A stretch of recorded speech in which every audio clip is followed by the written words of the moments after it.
Today we're in Romans chapter 11, and I'm going to read to you a little bit longer passage than I normally do. And if I could title this little devotional, it would be Of Him, Through Him, and To Him.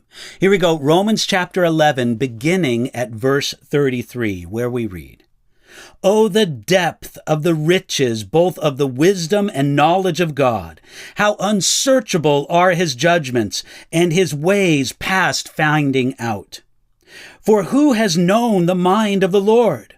Or who has become His counselor?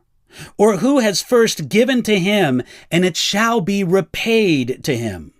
For of Him, and through Him, and to Him are all things, to whom be glory forever. Amen." This is Paul's triumphant conclusion to the consideration of Israel in the place of God's eternal plan. As Paul thought about God's great plan of the ages, he broke into praise. Paul realized that God's ways are past finding out, and God's wisdom and knowledge are beyond us. Only God has this depth of riches. The wisdom and knowledge of God are beyond us, and we should always speak humbly of our knowledge of His counsels and decrees. The quotations from Isaiah chapter 40, verse 13, and Job 41:11 emphasize God's wisdom and sovereign conduct. No one can put God in debt to them. You can try all you want, but you can't outgive God. He will never have to repay a debt to anyone. Though we can't go to the depth of God's wisdom and knowledge, we rest in knowing that He has all things under His care. It is stated with such simple words that we can miss the power of the truth, that of Him, and through Him, and to Him are all things. Friends, God's great plan is of Him. This plan came from God. It wasn't man's idea.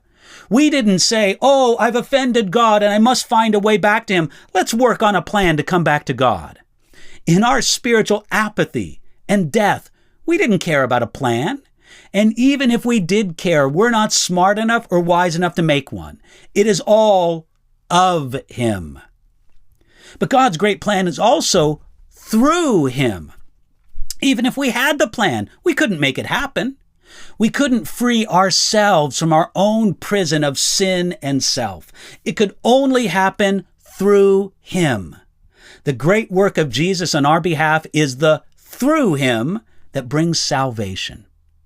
And thirdly, God's great plan is all to Him. Ultimately, it's not for me. It's not for you. It's all to Him. It's all to the praise of the glory of His grace, as Ephesians chapter 1, verse 6 says. It's for His pleasure that we're created, and we find our fulfillment in bringing Him glory and honor. At the end of it all, we can only say this of God: to whom be glory forever. The fact that we can't figure out who God is makes us glorify Him even more.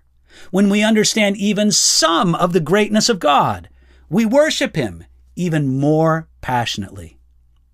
If you're caught in the quicksand of a self-centered life, then joyfully receive the liberating truth: all things are of Him, through Him, and to Him. That's God's truth for your life today.